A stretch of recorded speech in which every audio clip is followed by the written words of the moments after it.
All right, it looks like people are coming in, and I just want to welcome everyone to our webinar, Testing Lab Essentials, talking about what's present today and what to look forward to in the future. Today, we have our presenters are Jeff Floyd and Nellie Spidell, along with Brian Peters, who is joining the conversation. We're going to be going through a whole series of events, just a couple of items. This event is recorded so that we'll have that and available to you on our YouTube channel, and I'll also be sending everyone here that is registered for the event a link to view it.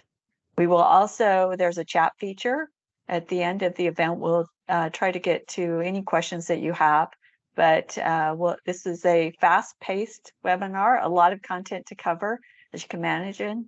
This is a topic we're very passionate about.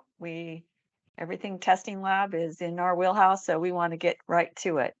So with that, let me just go over a couple of the topics that we'll be covering today. Talk about the basics of testing labs, some of the standard measurement devices you'll find in various types of labs. We'll get into some of the instrumentation and software that are commonly seen in most testing labs. We'll differentiate test stands versus load frames and some of those aspects, as well as give a couple of tips on the metrology perspective. Calibration grade equipment, a lot of Cal Lab people here today. Tips for modernizing your test lab, what we're talking about in the future, and what we see coming down through some of our requests and growth to our product line. We're going to give you a couple of applications and use case examples. Then obviously we'll end it with some do's and don'ts and FAQs. So again, use the chat feature if you have any questions. We look forward to an engaging conversation.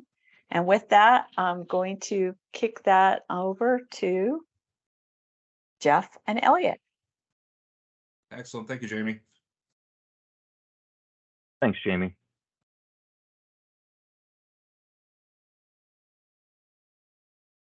All right, so we'll go ahead and kind of jump in here. So some common finds in testing labs today. Kind of the things we typically see in this kind of a lab would be measurement instruments, could be weight, scales, could be force or torque transducers. Very common test stands, either material test or actual built-up test stands for specific test. Reference materials, different standards, et cetera, et cetera.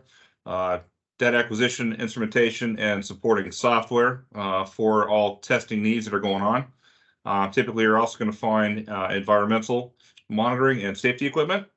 Known lab conditions are important to have where possible. And then, of course, maintenance, repair tools, torque wrenches, things like that. And many labs will also have different metrology equipment and the associated certifications to go with said metrology equipment. The different kinds of testing labs that we typically see, and we'll get a little bit more specific into the subsets in the following slides here, but commonly we'll see structural testing labs. These are folks that are doing tension, compression testing, bending testing, static strength, fatigue testing, hardness testing on different materials, components, or assemblies. Again, that's a very broad range of different products that would undergo that type of a testing, and we'll again parse that more closely in the coming slides. Environmental testing labs, they're looking for the impact of environmental factors on the same kinds of products, components, validating performance over temperature, perhaps in humid environments, salt spray environments, up to and including vibration testing. Electrical testing labs, these guys are qualifying different electrical components via verifying the electrical properties of the components, checking for insulation resistance, continuity, dielectric strength, those types of things, up to and including certifying for perhaps hazardous environments. Chemical testing labs working to determine the composition in purity materials, could be chromatography, could be spectroscopy, could be elemental analysis. Sometimes there is a force component to that type of testing. Perhaps they need to apply a force and then see what that chemical does after that force is applied. Product safety testing, folks that are making sure that things are perhaps being tested to an ASTM standard or meet certain product requirements. Calibration testing labs, that's one near and dear to Interface's heart. Essentially, they're ensuring that measuring instruments and equipment are calibrated and reliable. And of course, the other important component there is making sure that they're maintaining measurement traceability back to their requirements. Non-destructive testing labs, perhaps they're doing ultrasonic testing, magnetic particle inspection, things like that, where they're not actually damaging the component under test.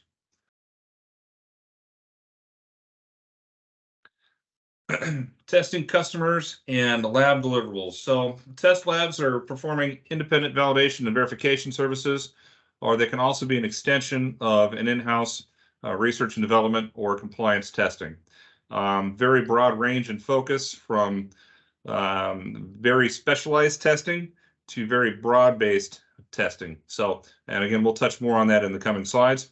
We are seeing a trend in the increase in testing lab demand, particularly in some business segments or market segments that have a high number of new startup companies that may not have that in-house research and development or testing team. So that outside testing lab support requirement seems to be growing over the recent years. The requirements and performance expectations around allowable uncertainty and just the rigor at which these products are being tested is also beginning to increase. And of course, there are certifications that are often required to make sure that they're meeting the needs of specific test protocols. Certifications, credentials, as I just touched on there are different certifications that are required. Things like ISO 17025, ISO 9001, AS 9100. And then there are different certification bodies such as A2LA or UCAS that would be actually certifying specific labs to these certifications and standards. Jeff, I'll turn it over to you. All right, great. Thanks, Elliot. So now we're gonna jump into some of the standard measurement devices that test labs may have. So, what type of product should be in every lab? Well, that's going to depend. That's going to depend on the type of lab that you have, the types of tests being conducted, and we'll run through some of those right now, as you see here below. So, force measurement devices, that would be load cells,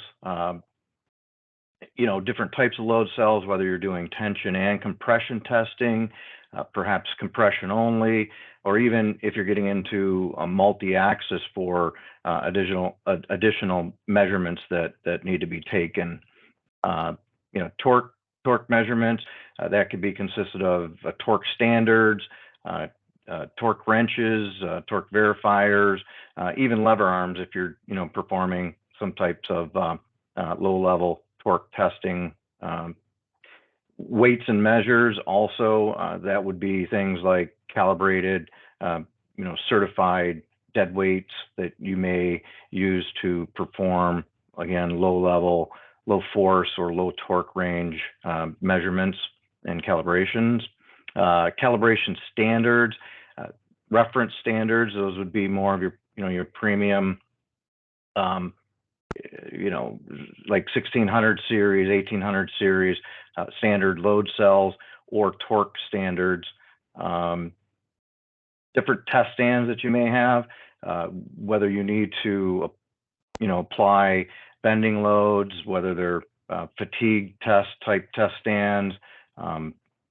Maybe you're just pushing and pulling on something, so they're very basic test stand, or durability test stand. Data acquisition systems, that can be anything from a signal conditioner, if that's all that you require, maybe data loggers, or it could be recording software for your measurements. And then safety equipment, that could be things such as do you have guards and shields around your test stands? Now we'll get into some of the force measurement lab basics. So when you do run or have your test lab, you want to make sure that you have proper transducer selection, right? So you want to have You know, how is the sensor going to be mounted? Is it a threaded connection? Are you bolting it in place? You know, what type of loads are you tests are you conducting that will make a difference on how you mechanically connect the load cell into your test stand. The force magnitude, you need to know right what you're testing and how high are the loads going to be. You want to make sure that you have the correct sensor selected to make those measurements. Cycle count, are you doing fatigue tests? Are they very high cycle count? You want to make sure that you're selecting the correct standard for that. Make sure it's fatigue rated if you're doing fatigue testing. Maybe you're doing, your test stand maybe just pulling samples occasionally and only doing very low cycle counts, so you don't need fatigue rated. Form factor restrictions. Do you have space constraints in your test stand? Do you need small compact size, or do you have room for larger sensors? Maybe you're doing compression only load, so you could fit a much smaller load cell in. Lower height restrictions. Environments are also something to consider. Are you in a temperature, a thermal chamber? Do you need high temperature capability? Is it going to be used in the lab? Is it going to be used outdoors? Are there hydraulic fluids? Are there other salt spray environmental conditions that need to be considered when specifying a load cell? And then additional measurements. Are you going to be making multi-axis measurements, and do you need to consider extraneous load measurements? Testing types. You could be doing component level or subcomponent level testing, such as doing a test on a shock or a spring or a subframe. Do you need to have, are you doing a much larger scale component test where you're going to be measuring on a shaker rig? And durability testing. Are you doing, durability of, say, a seat, a seat mount or a backrest, where you're just pushing and pulling on it until something breaks and analyzing those results. Safety testing, such as seatbelt testing or airbag testing, where you need very specific sensors to be able to make those measurements. Crash walls is also an interesting one. That's where you would have an array of load cells. Could be multi-axis load cells where you can measure impact loads.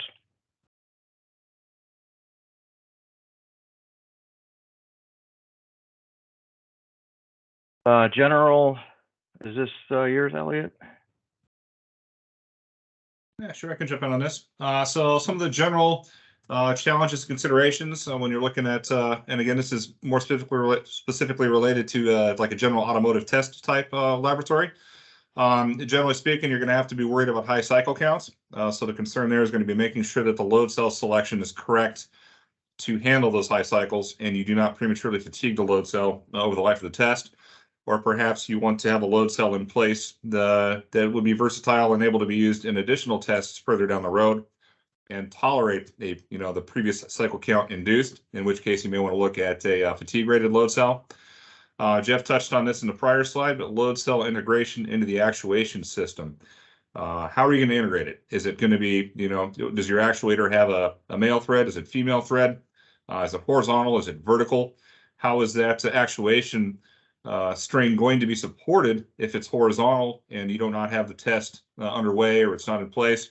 Do you have straps in place to minimize bending moment on the load cell? A lot of different concerns around that. Another one we'll see pretty commonly would be environmental challenges. Anytime you have hydraulics, you're probably going to have a leak at some point in time.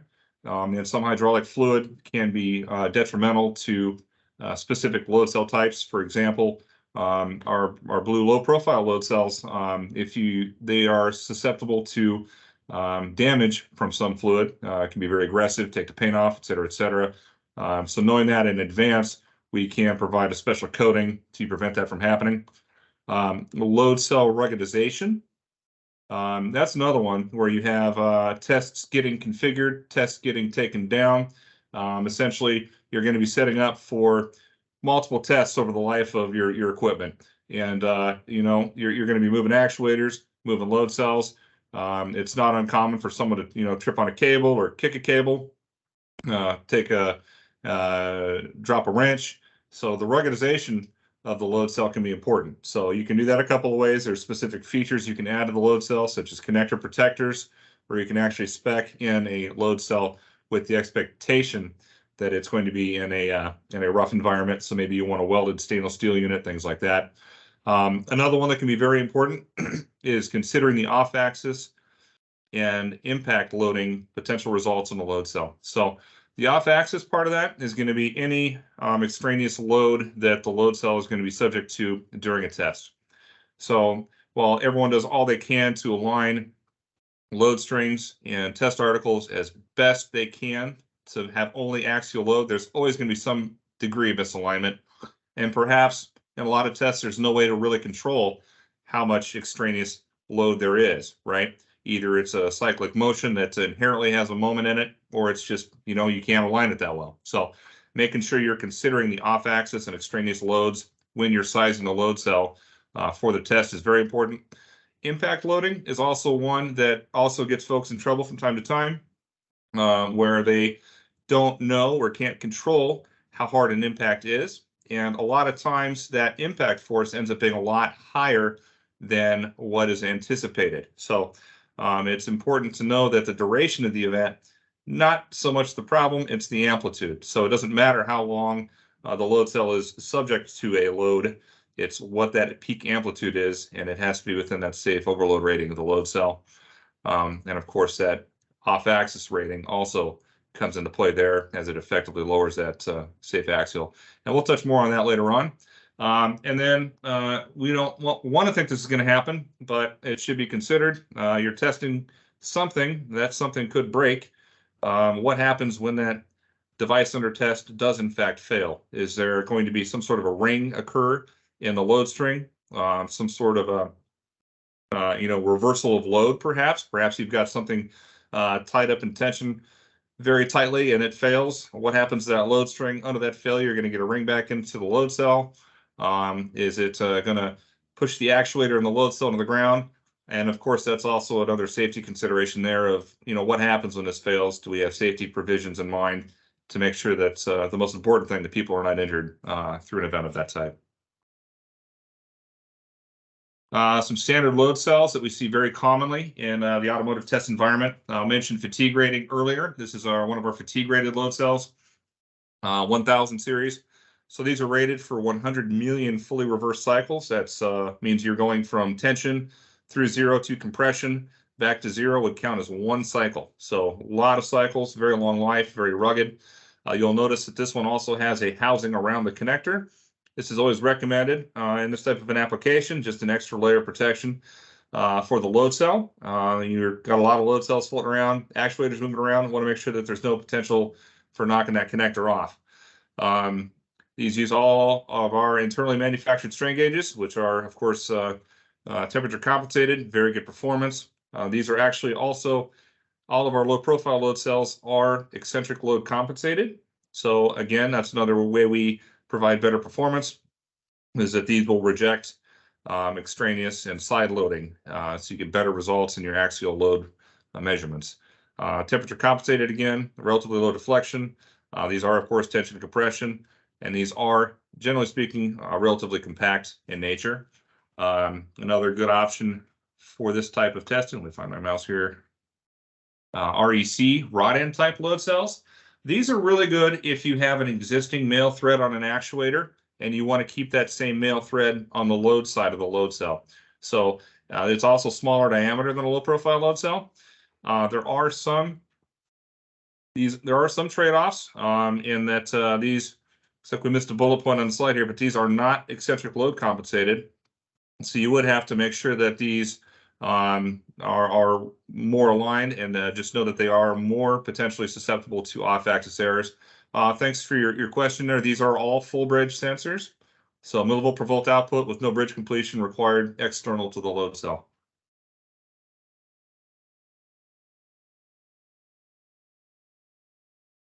Other common automotive test lab environments would be like automotive driveline types of tests.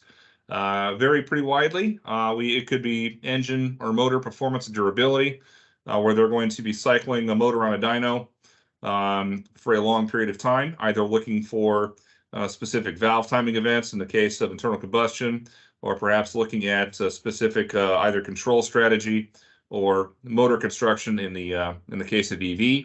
Not uncommon to see folks running very high cycle counts from a durability perspective. Could be working on lubricants or other components, trying to evaluate that.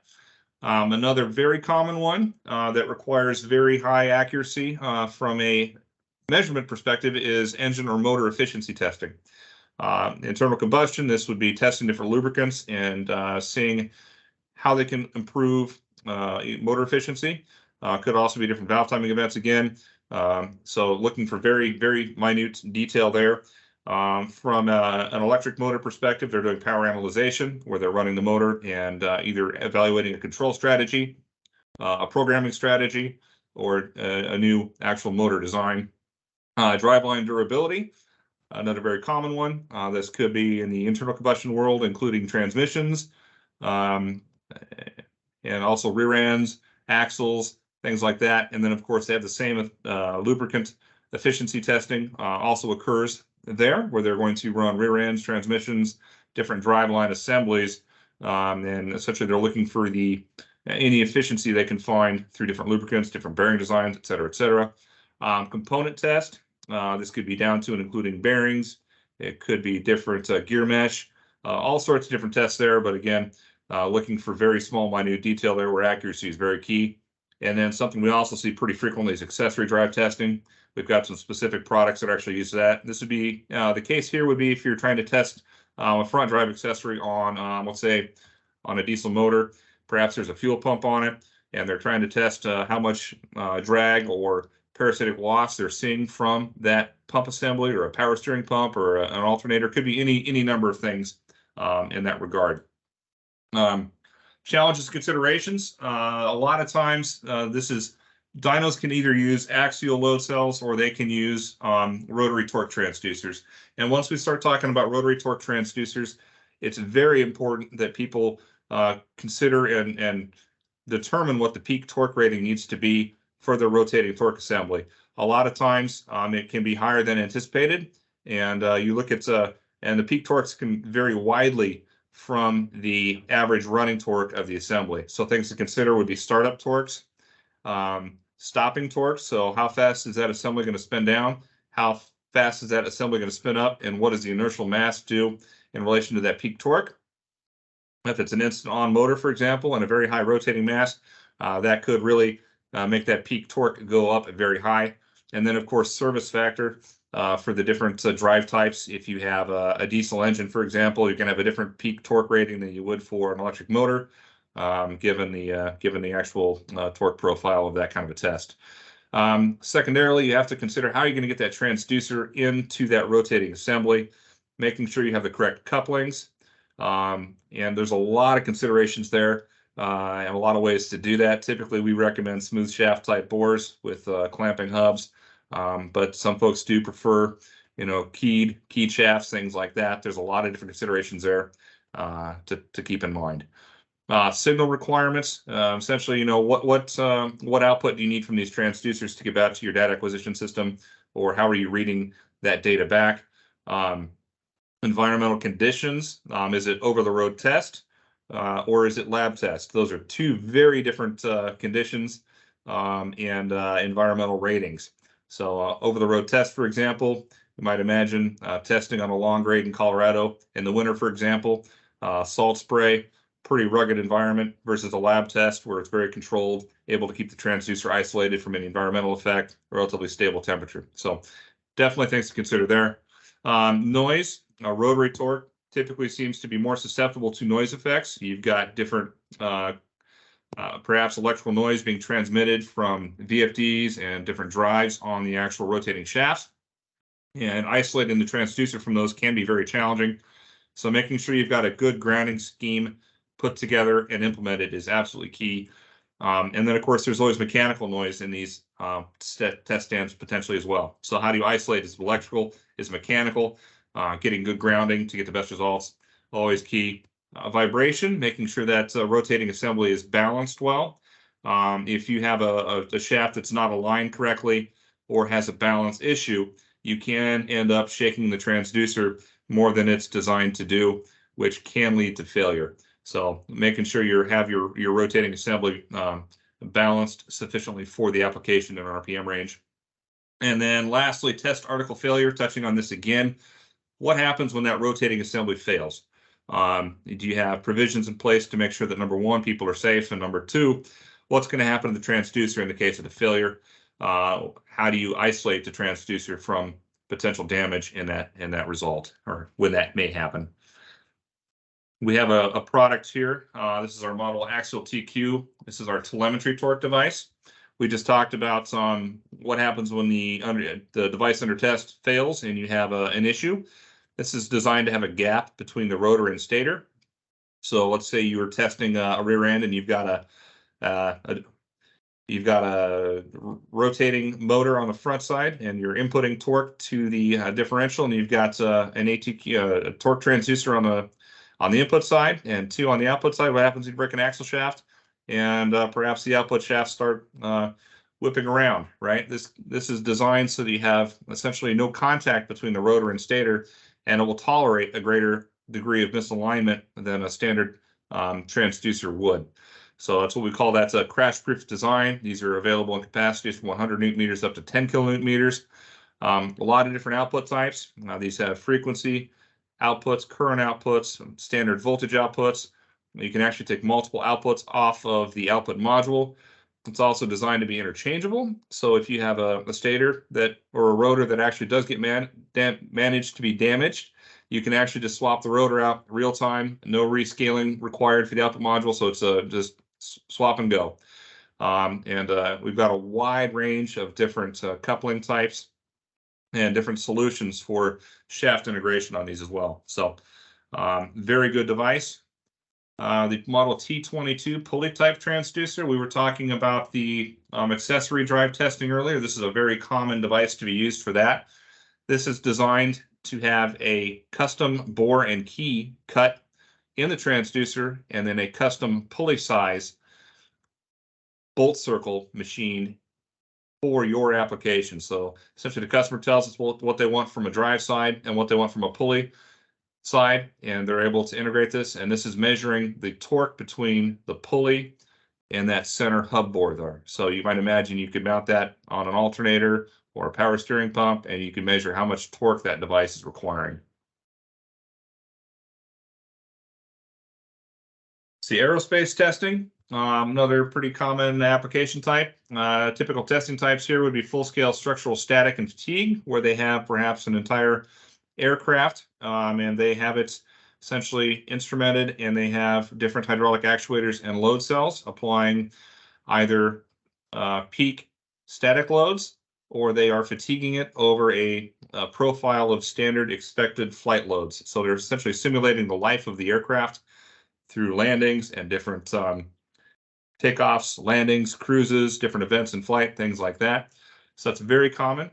High precision thrust testing, aircraft, jet engine manufacturing, could be rocket manufacturing, things like that, where they have to certify that the engine is going to meet a specific thrust rating, or perhaps they're doing research and development on a new design and trying to find more thrust.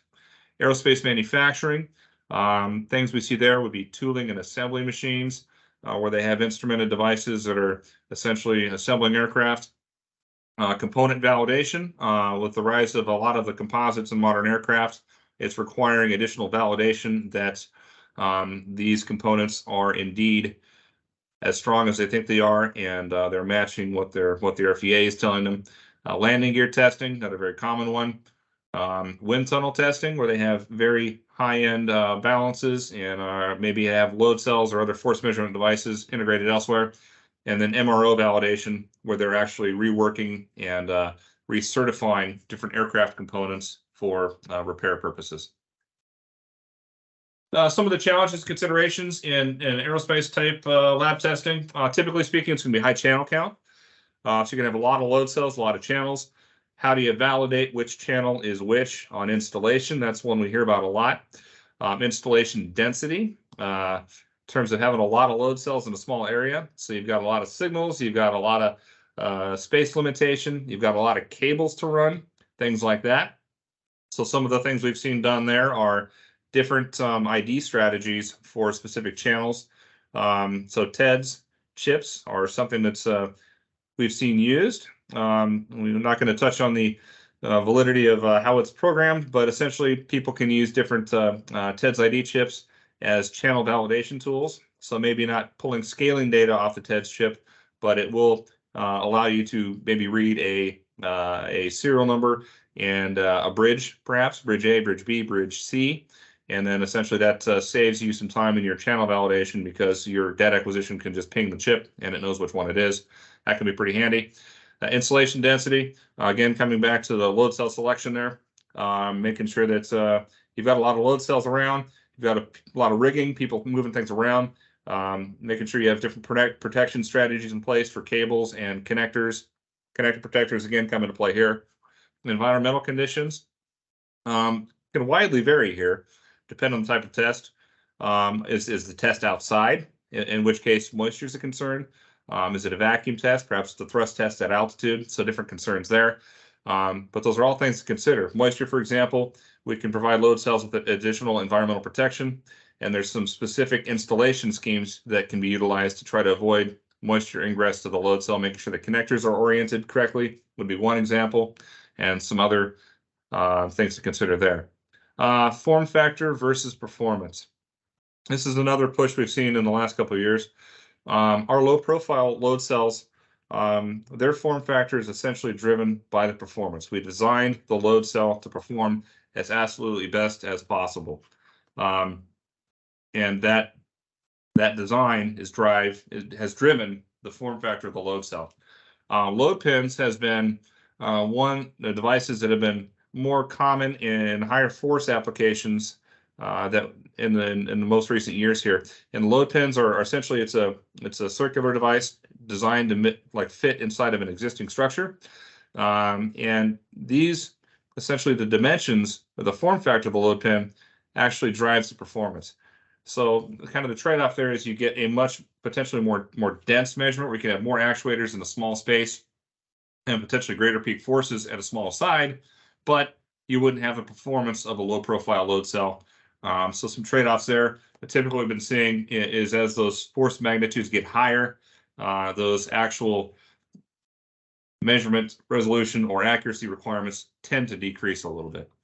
And then input forces versus reaction forces. This is another one that's been increasing recently, where you have your input forces, where you have your actuators pressing on an airframe, perhaps.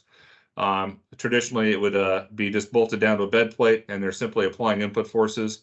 Seeing some drive in recent years that people also want to start measuring what those reaction forces are through the mount side of the airframe. So they're not only measuring the input forces, they're measuring the reaction forces on the mount side of the test. Some devices been more common recently. This is one of our 3-axis load cells. Again, could be suitable for measuring said reaction forces. These are essentially designed to measure forces in the X, Y, and Z axis. Very convenient in that they have 3 independent full bridges. So no exotic instrumentation required, just standard load cell inputs, ranges from 10 newtons all up to 500 kilonewtons, so pretty broad range. For what they are, a relatively compact size, so they fit well within existing applications. low crosstalk, so the bridges are not crossing over into one another. And these are all, of course, temperature compensated. 6-axis load cells. This is the step up from the 3-axis product. This measures X, Y, and Z and the moments about each. Pretty broad range of force, relatively compact for all the different axes that they take. Low crosstalk.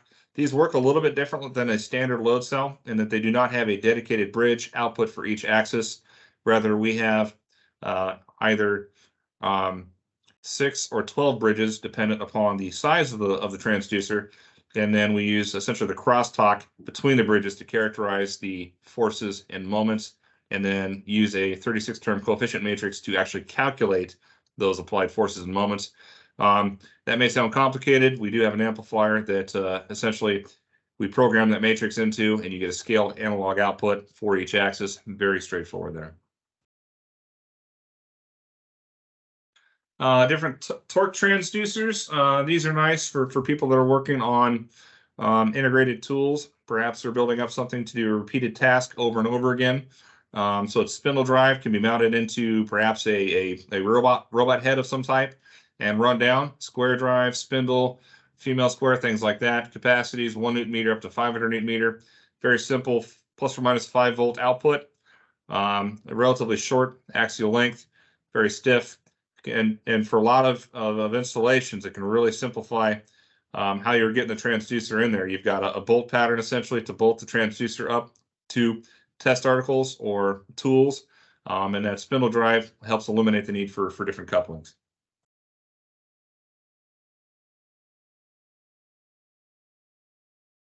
Jeff, turn it back over to you. Yeah, thanks, Elliot. So next we're going to get into geotechnical and civil testing. So in these types of testings, we have things like concrete or asphalt testing. That would be where you're actually going and taking a sample of perhaps a roadway and conducting some type of physical test on it to ensure its integrity. And those many different types of ASTM tests for that. Also, soil testing has many different ASTM tests for it as well. That would be where you're actually testing like subsurface conditions for physical properties of like soil composition and such, like a cone penetration test, for instance, the CPT test.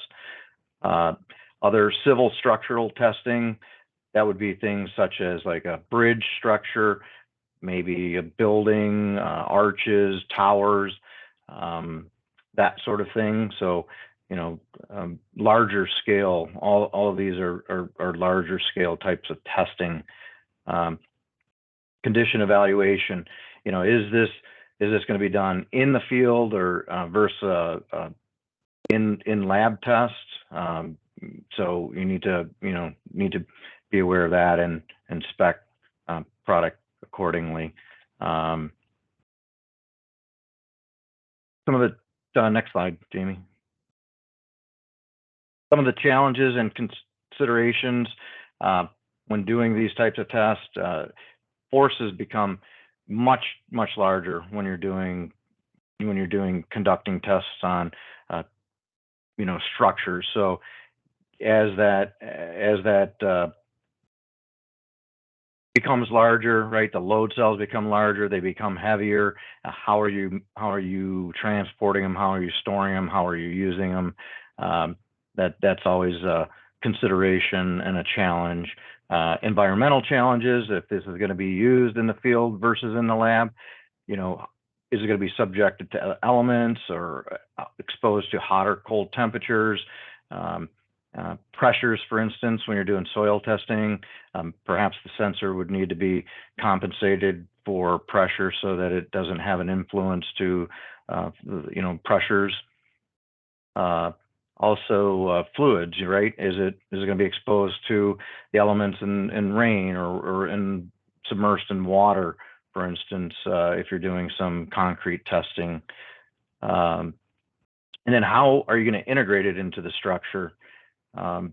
If you're in the field and you need to do a measurement on a structure, and for instance, you know, suspension bridge, and you need to measure or monitor the cable tension on the suspension bridge, you know, you can't disconnect that, right? So you got to have a way to be able to do that in the field without you know, doing any harm or taking structure apart, if you will.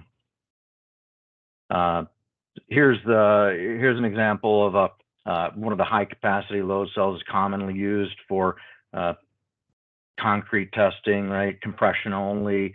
It was designed specifically to be able to have a compact design and lighter weight, so that it, you know, so you're able to carry it, you know, pick it up and move it if need be. It was designed with handles on the side so that you could do that. You know, much less mass, and is common for the, you know, core testing. Next slide, Jamie.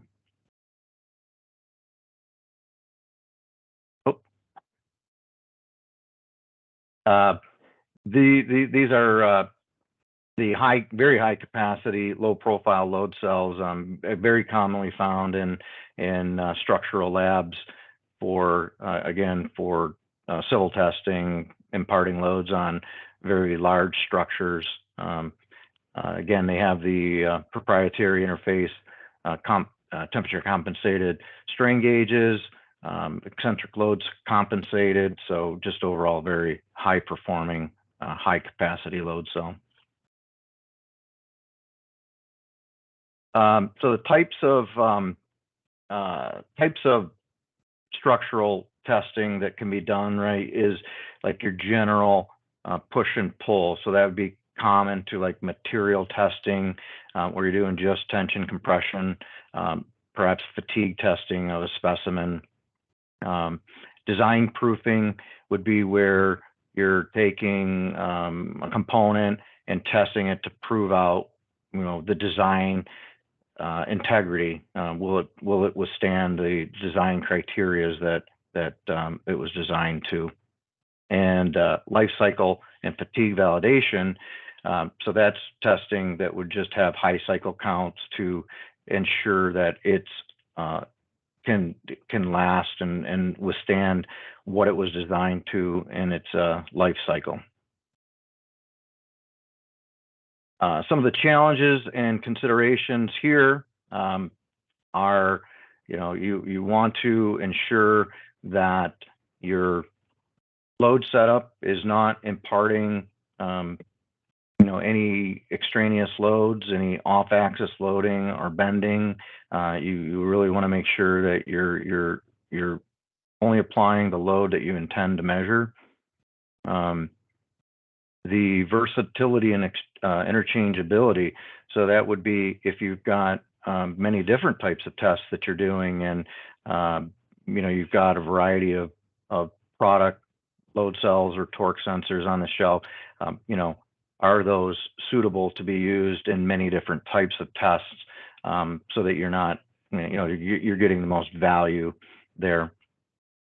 And then also instrumentation compatibility. You know, do you have the proper instrumentation? Does it have the proper inputs to take the signals from these load cells or torque sensors, and does it provide you with the proper outputs for what you need to do, whether you're recording it and so on? Elliot, back over to you.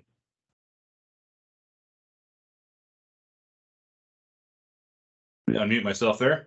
So we've got some of the standard load cell types that are used in kind of the general structural test. It's kind of like the testing labs that never know what they're going to get next, right? There's going to be a lot of different test articles that come through. So it's very versatile test instrumentation and load cells. This is a really common one to be used, model SSM, relatively simple load cell, pretty broad range in capacities. It is fatigue rated, so very long service life, environmentally sealed. So if there is something that comes through that might have a challenging environment, it's going to tolerate that very well. It's a very good performing load cell. Normally these have a tension only calibration, and of course very good for use in tension. Let's see, one of our new load cells we're pretty excited about, kind of a similar vein to the SSM, is our model SSC, Super SC S-type miniature load cell, relatively compact design. Capacity ranges from 50 to 1,000 pounds. Relatively high force for how small it is. It's environmentally sealed up to and including for submersion. So keep that in mind. Very economical. You're looking at a price point under $200 for most parts. Relatively stiff, relative low deflection for its design. And the design is also relatively insensitive to off-axis loading, which is unique among most S-type load cells. See medical device testing, kind of a specific subset of different testing labs, things they could be doing, research and development, testing new designs, validating new designs, PPAP, FDA certification process, a lot of testing, a lot of time goes into that. Device life cycle testing. This is a really common application. Things that they be testing, stents, valves, catheters, orthopedic inserts. A lot goes into that for good reason. Challenges, considerations for medical device type testing. Generally speaking, we're looking at devices that are going to be tested at lower capacities. So lower capacities bring different challenges. Perhaps they're going to be more suspect to outside influence. So all of a sudden you're worried more about how the cable of the load cell is restrained, how the load string is applied. The environmental condition can have relatively higher impact on your results. Typically speaking, you're also going to see higher cycle counts. So it's going to go from, perhaps you're testing a bridge abutment in your civil lab and you're going to test it once and you're done. So all of a sudden you need to do 100 million cycles. So different sets of requirements for cycle counts, typically speaking, going to be on the higher side. Submersion is also, as you might imagine, much more common in this type of testing. So considerations there, typically it's going to be submerged at temperature. So there's that to consider. Also, you want to make sure that the load cell you select is suitable for submersion. We do have some sealed designs that customers are able to protect the cable from submersion and are able to use it. Other folks need to be able to completely submerge the load cell into the bath for the test. So different load cell protection schemes required for each separate application. Separately, how do you integrate these load cells into your testing machine? Is it an existing machine you're trying to test and implement a load cell to measure a force in that machine? Or you design a machine that is using a load cell inside of it? Other really common requirement here, given the medical environment, stainless steel. It's essentially able to be cleaned, important there, and also hermetically sealed. Common product types we see for this type of testing, model SMTM, very small load cell, very compact. A lot of times you see load cells start getting this small. Mounting provisions begin to become a challenge. This is nice in that it has a female thread both on the top and the bottom, relatively easier to fixture. You're looking at a size that's 3/4 of an inch by 3/4 of an inch, so very compact, excellent temperature performance. Another common factor when you're looking at lower capacity load cells is how do you keep them from being overloaded?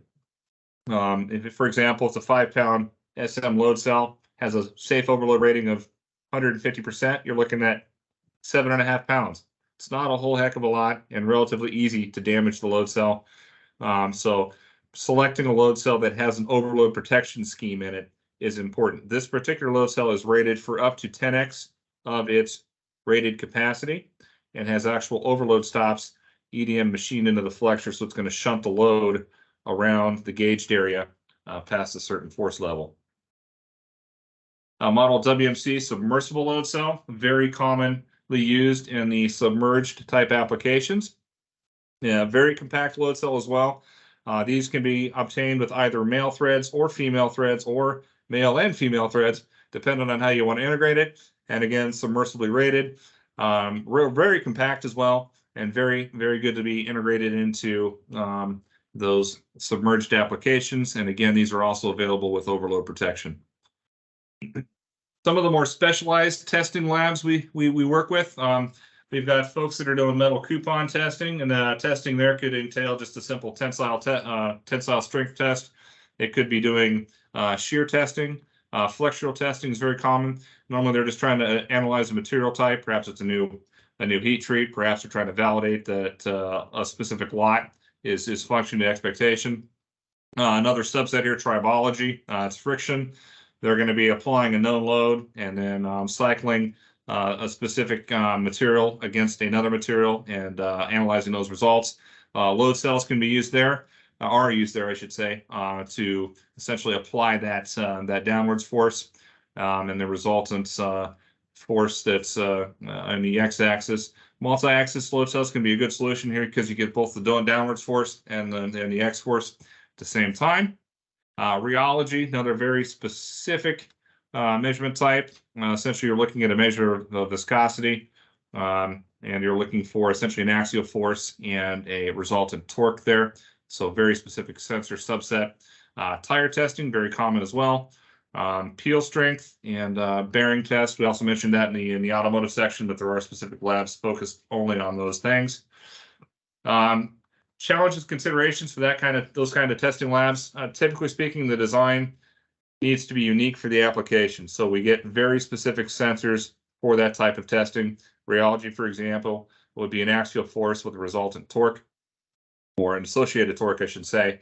So you've got a multi-axis sensor designed specifically around the expected loads. And again, different considerations for multiple axes of measurement. Let's say you have an axial torsion transducer. You're probably going to want to bolt to a flange as opposed to a single thread. Single thread not going to work very well for a torque measurement where it's going to try to uncouple itself. And of course, we're trying to match the sensor to specific requirements. Maybe there's a vacuum requirement in a tribology test, and we have to make sure the sensor's not going to outgas. A lot of different options there. The bottom line is just make sure you're considering all those different requirements. And in the past, we've probably done something similar for someone, and we can help. Different type of devices here. These are really good torque transducers for people that need a through hole. Perhaps they need to run a cable through something. Perhaps they're running a drive assembly through that center. It's our Model 5330 hollow flange.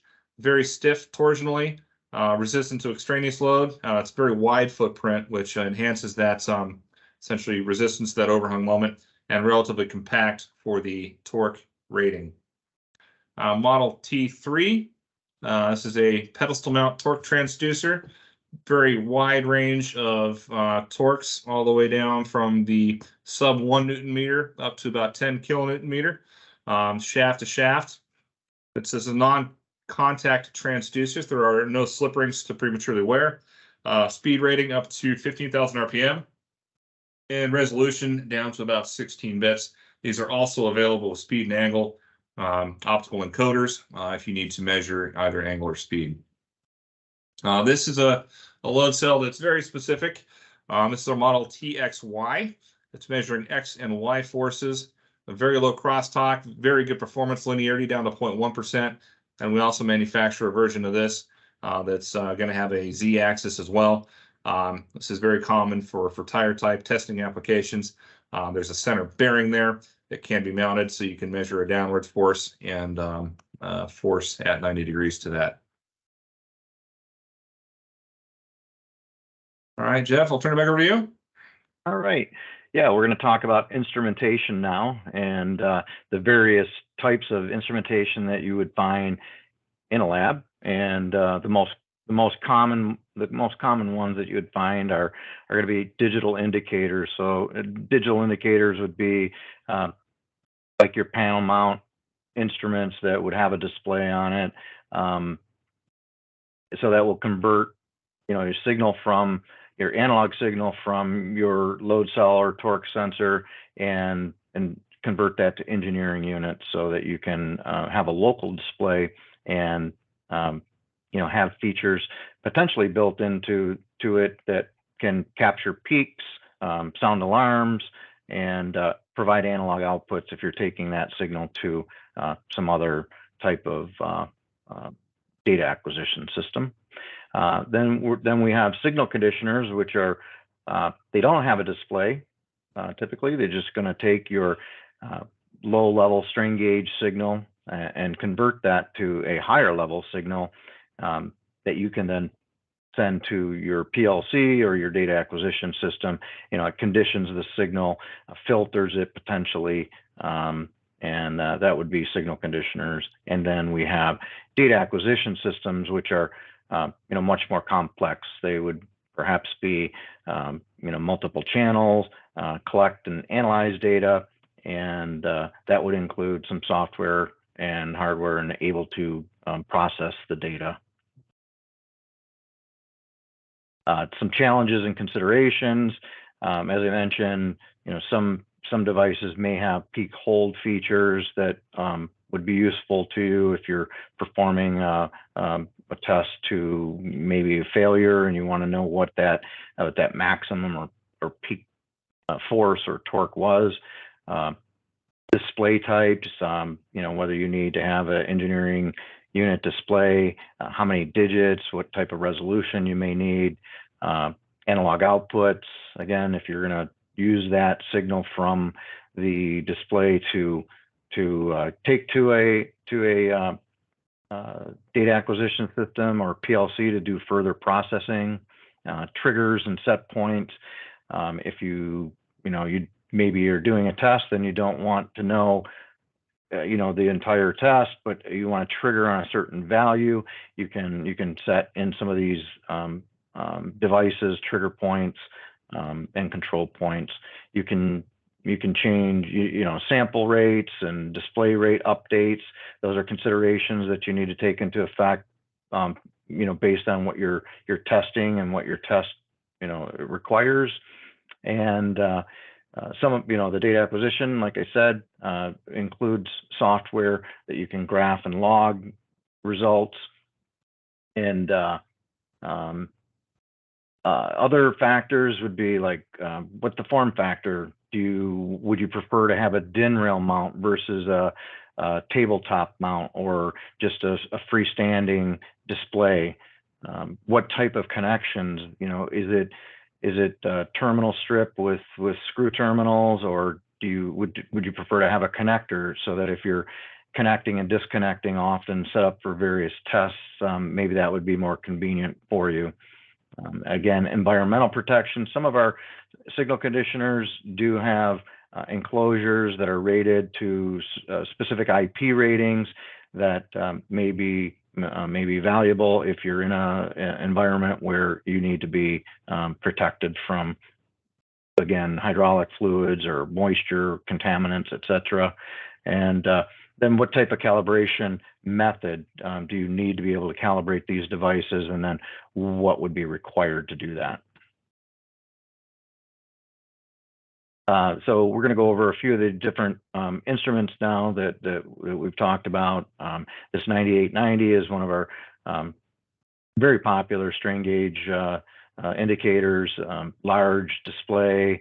It does have some of the features that we talked about, like peak and valley monitoring, super high bit resolution, 24-bit resolution, USB port. You can program the setup, the calibration via the software that would come with this, or you can program it through the front panel if that's what you chose. It has many different input types, as you can see, from plus or minus 15 all the way up to plus or minus 250 millivolts. This is our 9840. It's our calibration grade instrument. It's our real got a lot of horsepower with this one. This one can store calibrations for up to 25 different sensors, and has a two-line display.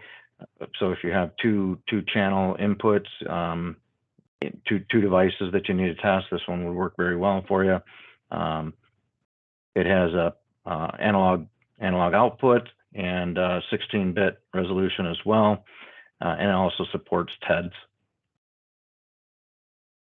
Our 9330 is a kind of a standalone high-speed data logger. This one will update rate of 3,750 hertz. It's a higher bit rate count at 24-bit resolution. Also comes with USB port connectivity and some software that you can connect to. It has onboard data storage to an SD card. If that's what you need, it's battery powered or AC powered. So there's just a lot of functionality in this device. So some challenges and considerations for signal conditioners. Again, that form factor comes in. Do you want a panel mount? Do you want a, tabletop? Do you want a DIN rail mount? How are you going to connect to it, right? Are you going to, do you want terminal strips? Do you want a connector connection to your load cells or torque sensors? Do you need, what output do you need? Do you need outputs? And, some of them have ±5, ±10. Some have current outputs and frequency outputs. So again, that's considerations that you need to make. Bandwidth is important. What are you testing, and what are your bandwidth requirements? If you're doing very high speed testing versus maybe a static test or low speed test, that's something that you need to consider as well. Most of these have onboard filtering that you can change, and that's convenient. And supply type. So some of them have requirements for AC power, others are battery powered, some are DC powered. So what's convenient for you. And then noise immunity. Some have high noise immunity built into them. Here's a very popular signal conditioner that we offer. Our DMA2 has user selectable analog outputs, ±10, ±5, also a current output 4 to 20 milliamp. This one is DC powered, 10 to 28 volts. Inputs 5 to 50 millivolts, so it's a very wide range of inputs. This is a DIN rail mount, as I mentioned, has other features like push button shunt calibration, very small form factor. Our SGA, which is one of our most popular signal conditioners, this one can be purchased with either AC excitation power, or it can be a DC powered device. Many different selections on output types, ±10, ±5. You can see there 0 to 20, 4 to 20 milliamp. This can power up to 4 different transducers and has input range from 0.06 to 30 millivolts.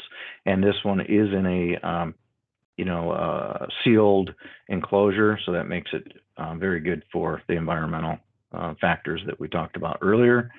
This ISG is a very, very good to noise immunity. It is has a galvanic isolation on the power supply, so noise immunity is very, very strong, high accuracy, DC powered, multiple filter settings, and accepts up to 4.5 millivolt input, and that also is a DIN rail mount version.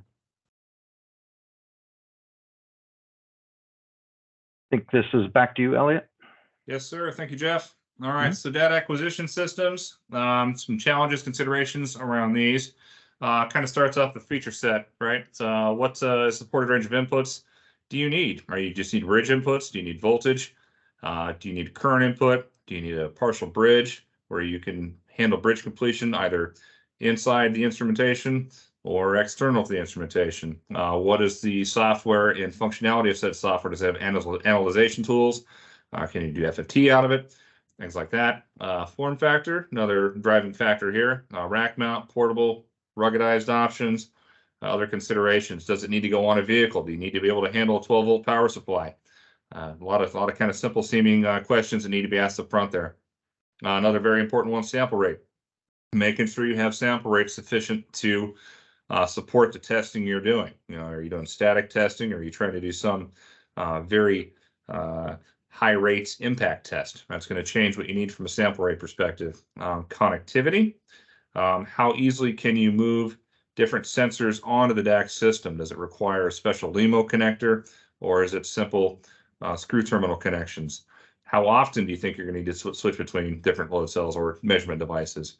I'm going to touch the power supply, and of course, your dollar per channel. How much are you going to have to pay to justify? How are you justifying the dollar per channel amount, essentially? Some of the options we have for DAC type solutions. This is our Model INF USB 3. This is essentially an inline USB signal conditioner that takes it back to a software program. Takes a lot of different inputs you can see down there listed out, up to and including 5-volt TTL inputs, and is very handy for just simple portable testing. Supports up to 5 kilohertz sample rate, and is nice if you just need to be able to take a laptop somewhere and run a very simple test, or have a relatively simple test in your lab that's kind of a standalone type testing environment.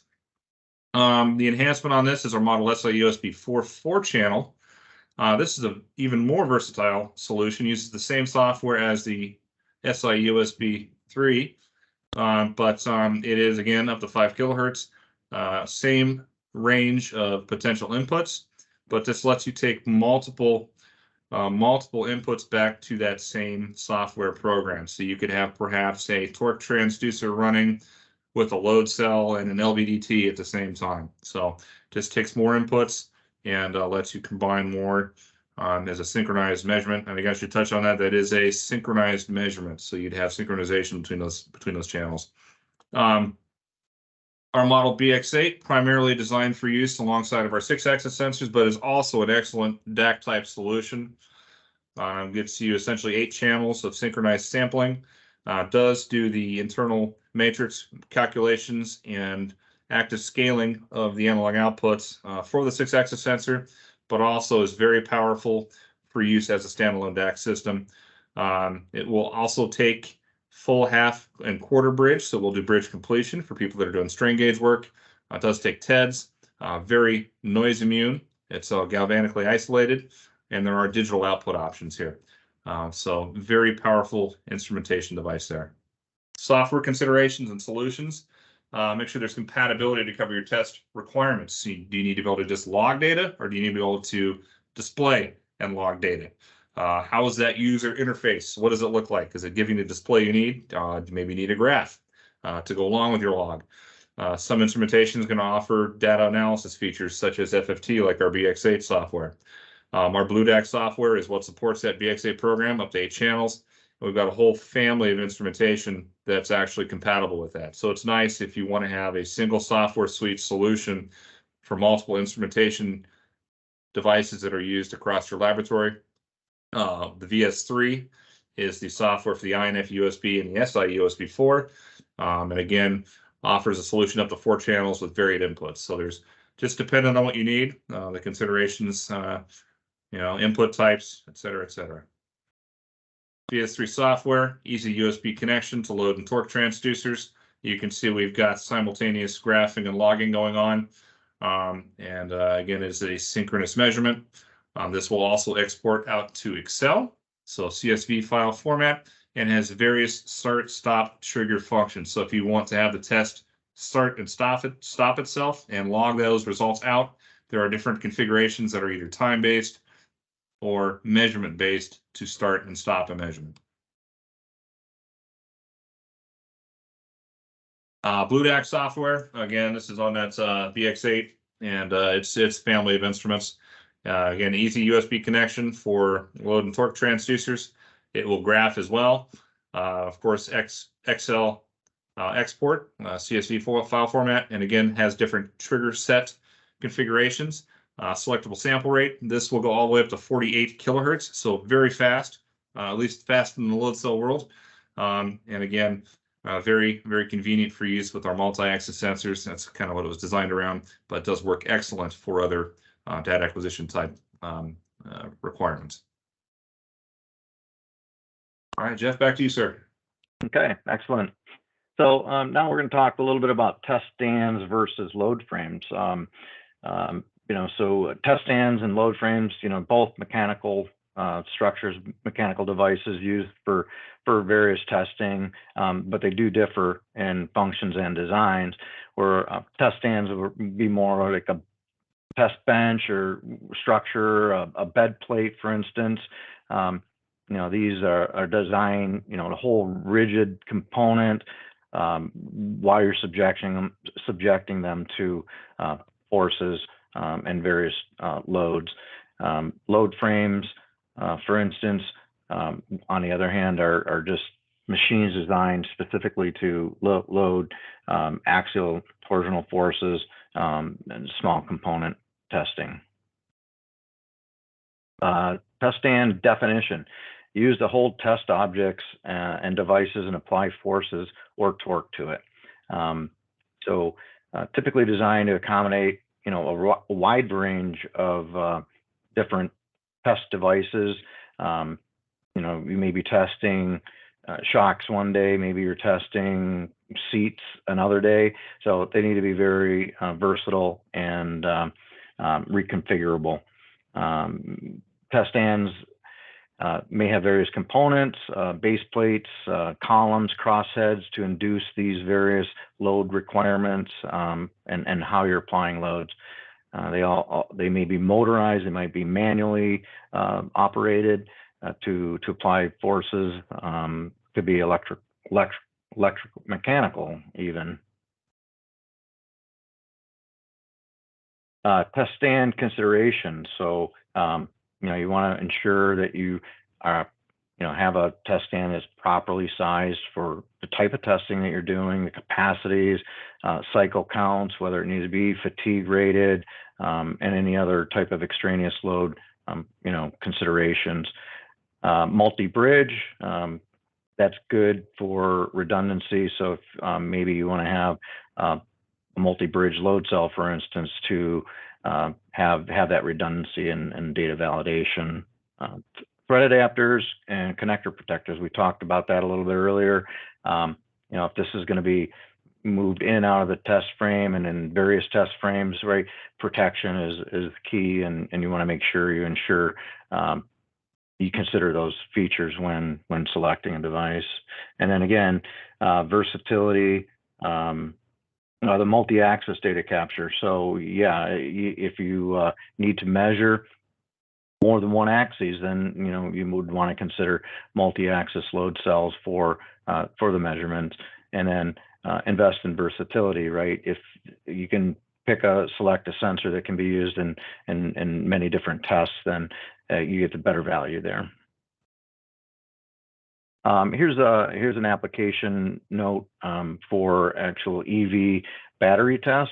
And in the graphic there, you can see there's a battery, and it's battery tray, if you will. It's being subjected to multiple forces and measuring reactionary forces. So, these types of tests, you can use load cells, multi-axis load cells, for instance, and, you want to make tests like this for life expectancies against certain, targets,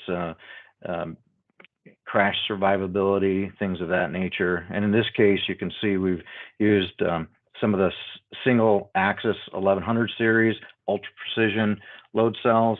And then there's also some multi-axis load cells beneath it that are measuring the reactionary forces through the battery itself. All right, thanks, Jeff. All right, so load frames. It's a little bit different than a test frame, right? We're considering a load frame essentially mechanical equipment that is specifically designed around a specific material test requirement. So typically it's going to be a specific tensile test, could be a torsion test, or it could be coupon testing. Typically speaking, these are going to be standalone devices that are not reconfigured between tests. So it's going to have a platen and frame assembly that's going to stay the same from test to test. Different grips, different things that might be added in for the different test articles, but the overall test frame architecture is going to stay the same. Typically going to be much more rigid, and they're going to be much better aligned in a lot of cases than a test frame would be. And again, I touched on a little bit, but different accessories and fixtures dependent on the type of test. Could be a shear test, could be a flexural test, could be different material that requires different grips to be installed on the load frame to grasp the material. Considerations for these types of tests: concentricity and test condition control typically allows for increased precision. So that's touching on that alignment again. We're able to much better control that alignment there. So hopefully the off-axis and extraneous loading conditions are mitigated there. Size the capacity for the maximum resolution. Again, since we can control the off axis much better in most cases, we can size the capacity of the load cell much closer to the actual test range that you're working on. Still want to evaluate what's going to happen if that DUT does fail, and what resonances or ring might occur if that thing breaks, if the DOT breaks, that is. Thread adapters can be a great way to reutilize an existing sensor for other applications. That's just adapting with different thread sizes. You can use the same load cell for multiple tests. Component upgrades for sensor and instrumentation and automation. So that's just looking at ways of getting more resolution out of the transducer itself, and potentially automating, in some cases, coupon movement and testing procedures. Multi-axis transducers are a great way of gauging how well the frame is aligned. So maybe it's a new frame, maybe you did some work on the frame, but if you can measure multiple axes, the example I would use would be a load cell that measures in a primary axial direction, and then perhaps the moments about X and Y of that primary axis would help you essentially gauge how well those frame platens and your load string are aligned.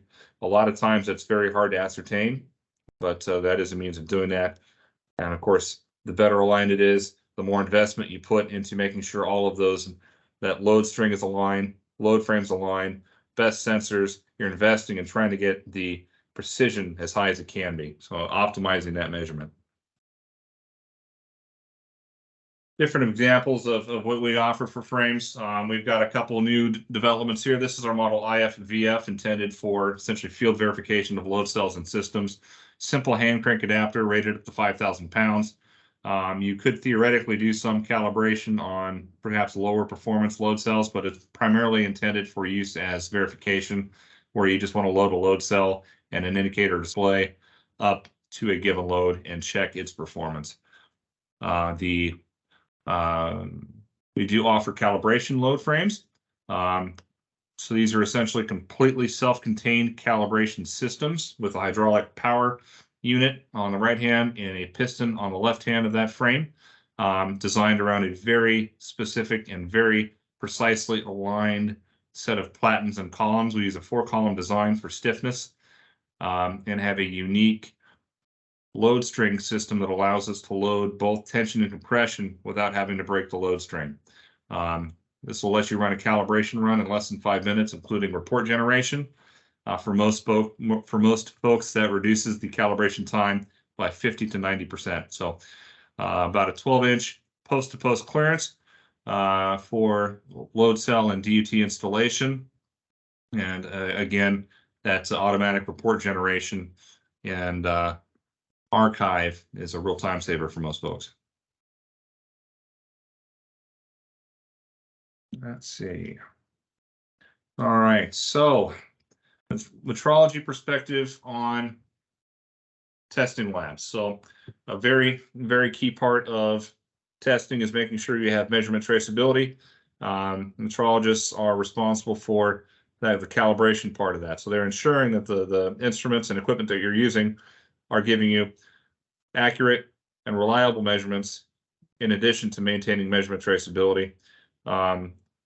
And they're responsible as well for making sure that any of these calibrations and these measurement devices are holding to any standards or certifications required by your testing.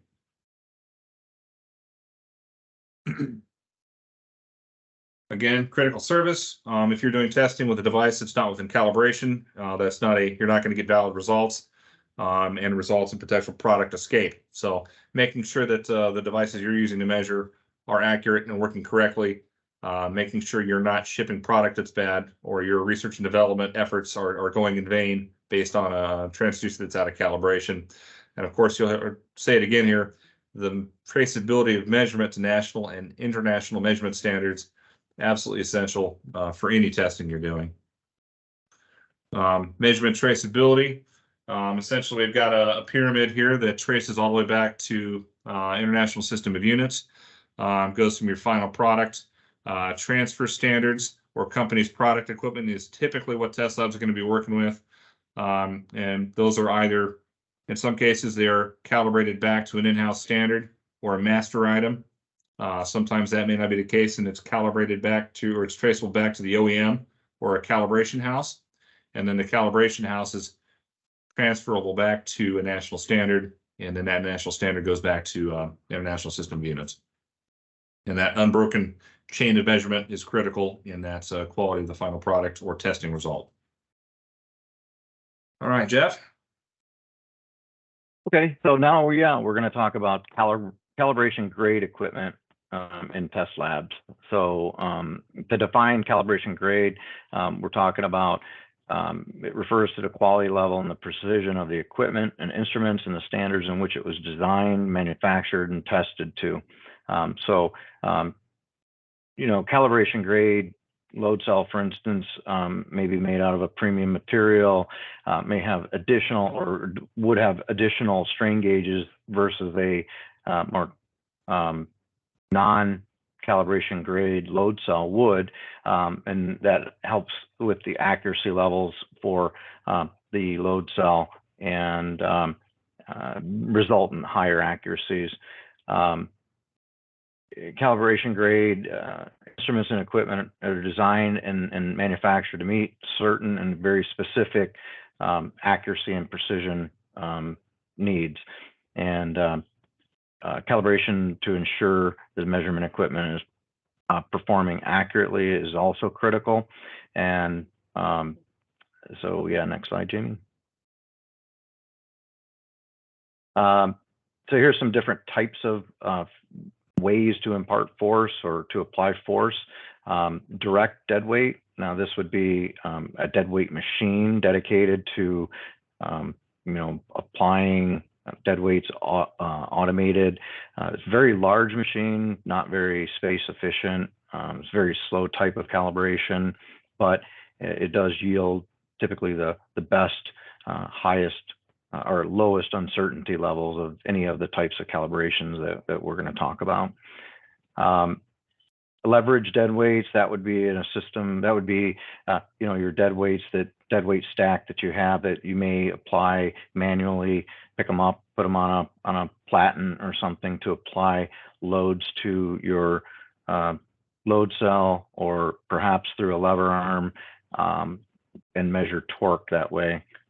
Again, very low uncertainty levels, but again, can be slow methods for applying load. And then lastly, we have hydraulic force, and that's what Elliot was kind of talking and referring to in one of the previous slides with our hydraulic force load frames that we offer. These are very fast, efficient and quick ways to perform calibrations, and can get down to as low as 0.04% uncertainty with that type of load frame. Again, here we're talking about torque applications, dead weight, and a lever arm. That is the image on the right. So we've got a calibrated or certified lever arm. We got calibrated or certified weights, and we can generate known torques, the force times distance calculation. On the left would be like a hydraulic actuated system, and can apply higher loads that way. Next slide, Jim. Measurement like voltage and current and resistance measurements. Those should be very high accuracy devices, capable of measuring a wide range of different values. Instrumentation used to measure reference load cells and your device under test. High grade low noise and stable instrumentation is critical in these types of testing. And then also transfer standards or load cell simulators, and this would be used commonly to calibrate your instrumentation. So it inputs known and very precise millivolt per volt inputs into your instrumentation. There's an example of the transfer standard. Each unit is individually calibrated, it's aged and then recalibrated. Strong rugged design, and it's available in multiple step functions. So, you know, whatever your requirements are, you know, that's a great device for calibrating. Here's an example of our 1600 series gold standard load cell. Very high accuracy, has a high output, 4 millivolts per volt, has a precision base installed. It has a factory installed thread adapter. So the thread adapter you see on the top of the load cell is installed at the factory, is meant to stay in place. That does help achieve the higher degree of accuracy versus, you know, if a customer installs their own thread adapters. Sensor like this can be used in tension compression and has a 4% lower load limit.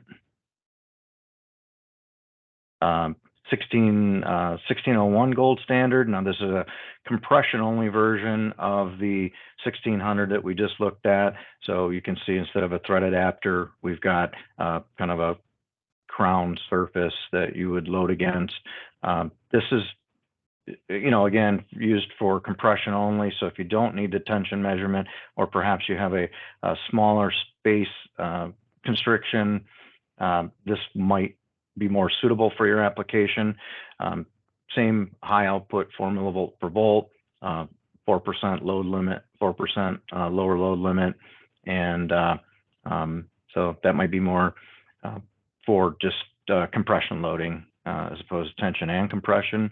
And then here we see kind of the ultimate, the 1800 Platinum series. This unit is actually constructed out of a single billet of material. So that thread adapter is not all threaded in, machined into the load cell. So that is all one piece. Very high, you know, accuracies. This unit is capable of to 2% lower load limit range, high precision, tension compression. You'll see that has that's at calibration grade load cell there. All right, thank you, Jeff. All right. See, so we'll touch on a couple tips for modernizing testing labs, some things we've seen over the recent years. Automated testing equipment, working to streamline testing processes by reducing the need for manual intervention. This would include perhaps automating the cycle of test coupons through a test frame, automating calibration or test pass-fail criteria. So the data analyzation portion of that is handled automatically. And then, of course, different monitoring controls and process management, trying to streamline some of those items. Wireless data collection, this has been more popular, has a place in some applications and perhaps maybe not for other applications, but wireless is a good option for people that either need to get away from a corded solution or that physical connection is a challenge in the specific lab or testing site. Cloud-based data management. We've seen people more and more where they're exporting data up to the cloud and people can access it remotely. This is very nice if you're working with large amounts of data or have disparate lab locations that need access to that same data, or perhaps it's a way to share data in a protected manner with your testing partners or your customers. So you have data that's accessible to them either real time or after filtered review that they can access remotely. Machine learning and AI.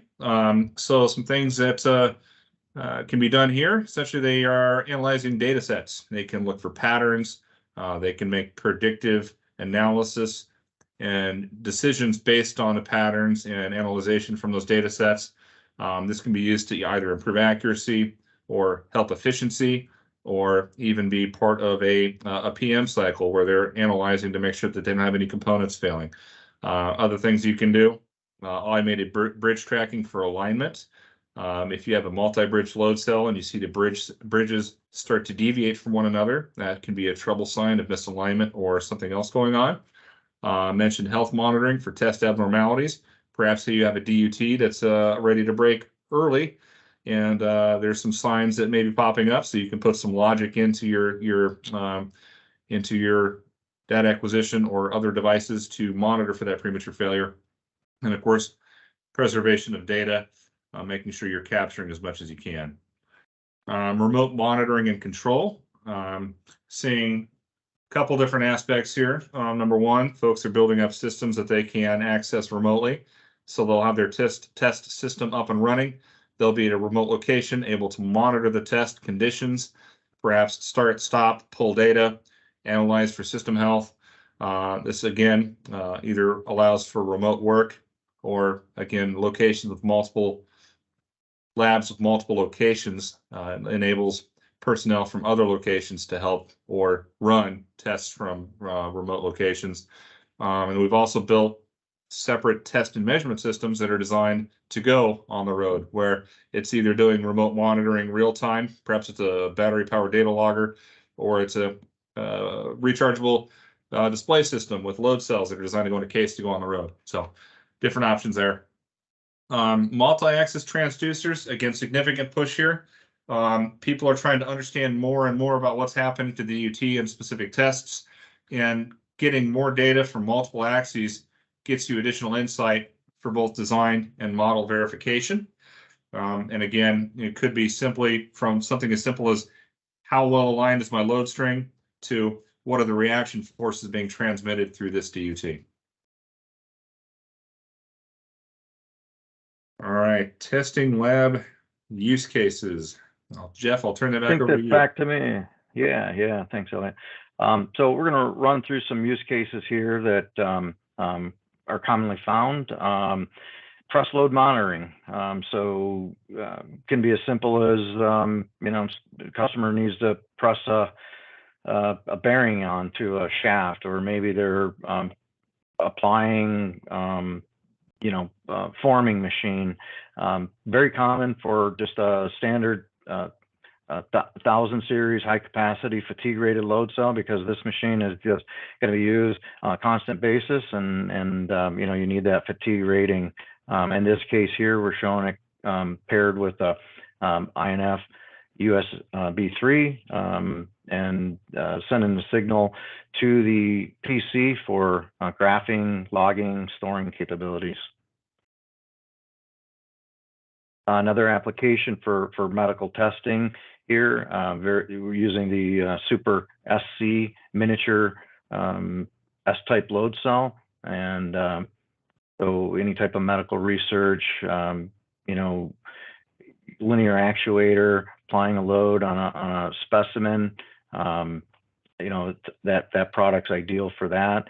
And that one there is paired with our 9330 high-speed data logger, also using the BlueDAC software to collect data and store it as well. Material tensile testing, very common to need to measure the forces and also perhaps displacement of the material as you're pulling it apart. So you want to gather things like yield strength and yield stress. For instance, here we're showing it with 1200 series and the SI-USB product, which has up to 4 channels. So we have the load cell data, also an extensometer to measure the displacement, and again, that is connected directly to a PC so that you can gather all the necessary data and graph it and store it as well. A material test machine here that we're showing this use case where it's paired with one of our wireless 1200 series load cell, the WTS 1200 series. And the nice thing about this is that it eliminates the cables, and that device is battery powered, and it powers the excitation to the strain gauges and sends that signal wirelessly to the WTS wireless base station, and that is connected to the PC, and you can again log and graph and store all the data there in our Log 100 software. I think back to you, Elliot. Or is that me? That's me. Sorry about that. This one is a bike frame fatigue tester. So in this case, they want to analyze the strength of a bike frame, and they're imparting loads on it using our 1000 series fatigue rated load cell, and they cycle that frame to failure or to some number of cycles to make sure they can inspect it afterward. And that is also paired with the INF USB product and connected to the PC for graphing and data logging. All Now I right. think we're back over to you, Elliot. Perfect. All right. So bike helmet impact test. So essentially we've got an impact test, which is not uncommon to do. And they're going to take a bike helmet with probably a head form inside and drop it onto an anvil mounted on a load cell. And they're just looking for data or how hard that impact is. And they'll probably go back and take a look at the helmet afterwards and see what damage can be found relative to the applied force. So in this case, again, this is designed to be a relatively simple setup. Standalone laptop with INF USB signal conditioner, and our 1100 series, in this case, compression only load cell. And again, just monitoring for those impact forces. Motor test stand, another really common one here. And they may be trying to analyze very closely what the torque profile is of an electric motor under test. So you'd have essentially your motor on one end, you'd have your model ATQ telemetry torque device here in the center with appropriate couplings to mate to those shafts. And then you would have a brake of some type in this assembly that is serving as resistance for the motor as it starts up. And then essentially you're monitoring for what that torque profile is, oftentimes at a very high sample rate for that type of an application. Prosthetics load and fatigue testing. Any orthotics or prosthetics always get tested per ASTM.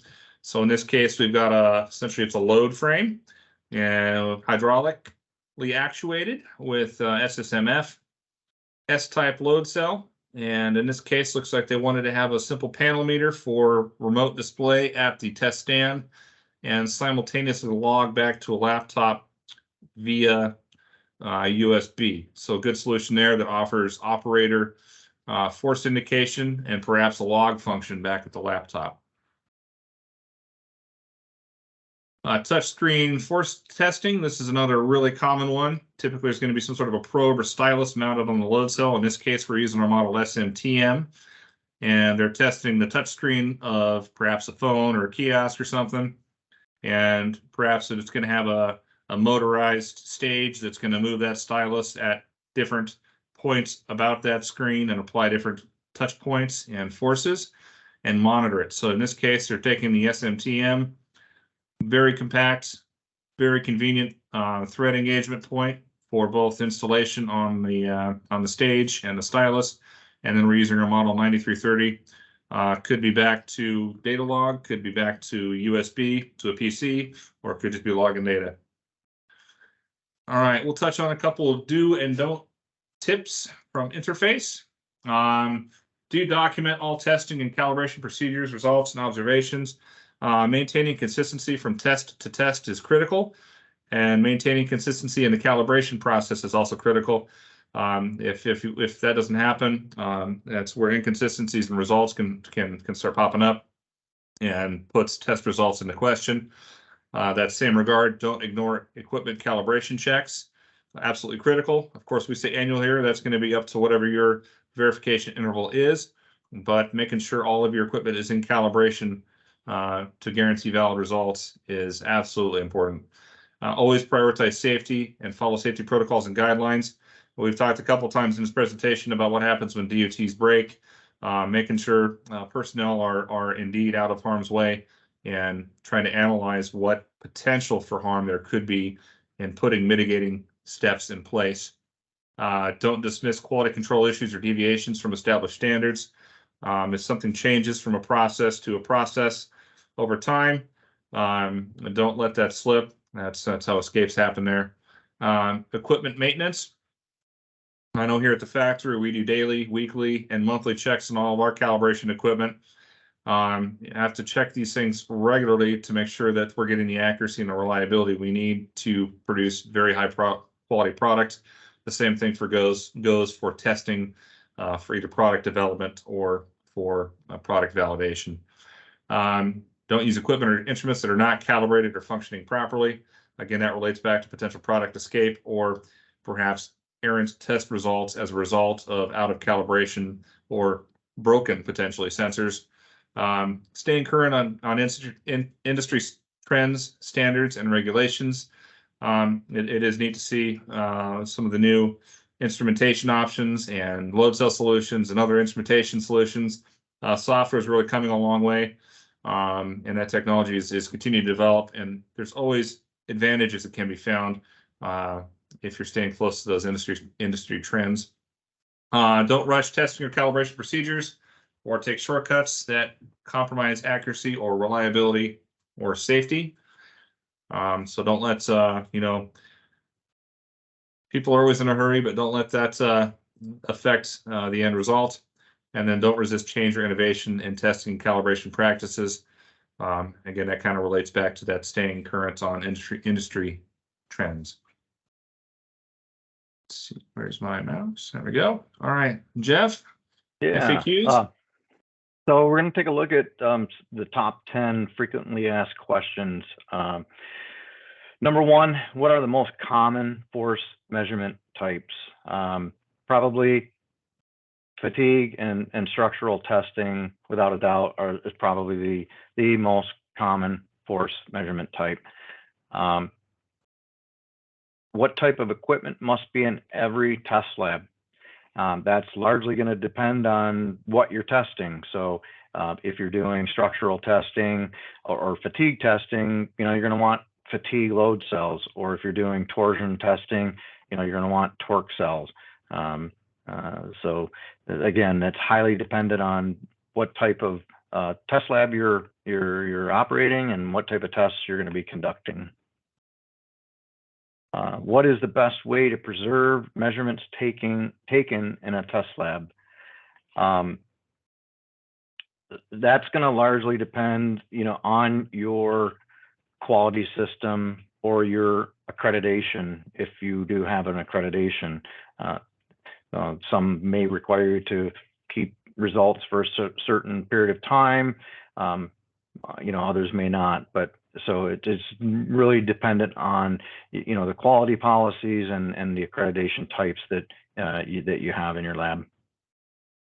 And then what types of tests should be avoided? Well, you certainly want to avoid tests that may impart, harmful loads into your devices, something that may damage the product, damage the load cell, damage the torque sensor, impart extraneous loads and bending loads. Those things should be avoided for sure. Damage expensive test equipment is not a good thing. And how hard is it to get accredited for your lab? Again, that will depend on a number of factors. It will depend on what type of accreditation you're going after. It's going to depend on if you have any sort of quality system in place already, or whether you're starting a lab brand new and you don't have any of those systems in place. That will definitely affect, how hard it is to get accredited for your lab. Elliot, send it back over to you. Appreciate that. All right. So what are the most common sources of errors in testing and how do you prevent them? So there's a couple of ones I guess I'd lean to first. And number one is misalignment. Oftentimes misalignment can be the greatest single source of error in an application. Using load cells that are either moment compensated or more resistant to off-axis errors, or just making sure that your assembly is as well aligned as possible is the best way to go about preventing them. A lot of times there are errors that are propagated that people don't know about. because it's hard to quantify how much misalignment there is. And other ways to identify if you have misalignment would be if you've got a multi-bridge load cell, you can look at deviation between the two bridges, or you can install some sort of a different type of sensor. You can go to a multi-axis sensor and try to measure what the resultant forces from said misalignment is. That can be a real tricky one, and sometimes testing is going to have that misalignment no matter what you do. How do you ensure that all testing is performed in a safe environment? It's important that you have a good grasp on what the expected and potential peak loads are and peak moments are. That lets you quantify the load string strength, load cell capacity, and best define what you expect, as well as the point at which the DUT is expected to fail. Again, trying to make sure all constraints of that testing are understood clearly. What are sample rates and how do they apply to regular testing? Essentially, sample rates is how fast are you taking data from your measurement device. You want to make sure that you're getting enough samples to quantify the test results you're seeing. So, for example, if you're trying to quantify a test event that's happening over 1 second, sampling once a second may miss a whole lot of data. If you're trying to sample an event that happens over 10 seconds and is relatively static, yeah, that might work. But you want to make sure you have enough cycles or enough samples to completely profile the test event. Typically, you want to have 10 samples across that test event at a minimum. And again, that's going to be highly dependent upon what that event is and what you're trying to look for in that. What should I look for on a calibration certificate? Well, a number of things. You want to look for the serial number. Make sure that you're looking at the correct calibration certificate. Calibration date is always important. And then, of course, looking for the calibration data. What do you get for data on these? Is it a full-scale output? Is it a best fit straight line number you're looking for? What is the zero balance of the sensor? There's a lot of different things that can be gleaned from reviewing the CalCert. But I guess just make sure that you understand what the different parameters are for performance on the cert and what to look for on those in that data. And that kind of relates back to frequency calibrations. So for example, let's say you're looking at the cert from your load cell you just got back last week from your cal, and maybe you're going to look at the cert you got from last year. If you see a big deviation in zero balance, that could indicate that the load cell's been damaged. If you see a big deviation in full scale output from year over year, that can be an indication that the load cell's been damaged and is drifting. The frequency of calibration, there is a definition of how to determine this frequency per ASTM 74 if you wanted to go that route. Essentially, you're looking at stability of output from the load cell over time, and then you're looking at the stability of that output relative to your application and determining if it's going to be suitable for your application. So if it stays relatively close year over year, so you get a 0.01% drift from your first calibration to your second calibration, you can use that to either justify an interval extension, or maybe that's too much drift for your application, so you pull it in. The other one to consider is the usage type of the load cell. If it's something that's a severe or hard duty cycle, perhaps it's used in an impact test or something, you may want to calibrate it more often. And then, of course, criticality of the measurement. How critical is this measurement? Some very critical test type environments will do a pre and post where they calibrate the load cell before their test and then do a post calibration to ensure data validity through the duration of the test. So again, criticality being another consideration there.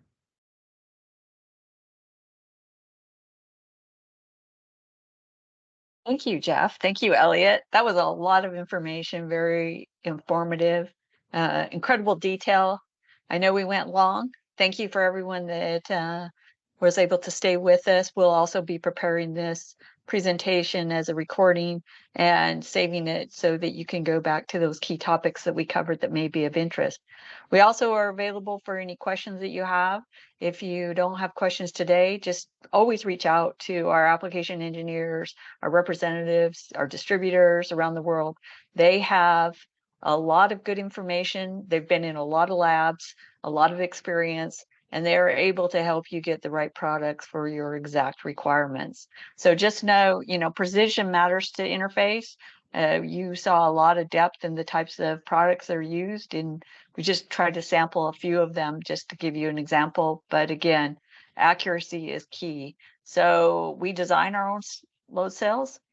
We have engineers, manufacturing, all in the same location so that we can ensure the quality of every product that leaves our facility meets our high expectations. We can customize products. We can customize the sensors. We can help you with your instrumentation. We can create complete systems. We can even put them in a case for you to take it on the road. Just know that everything that you get will have a detailed specification. So if you're unsure exactly of what type of load cell will work best with the thousands and thousands of models, we're here to help. So let us know. Last but not least, just know interfaceforce.com. Questions, let us help answer them to get you exactly what you need. Jeff, Elliot, Brian, everyone, thank you so much. If there are no questions, we'll take it as a wrap. And thank you for joining us today. Our next event will be in June. We'll be talking about data acquisition.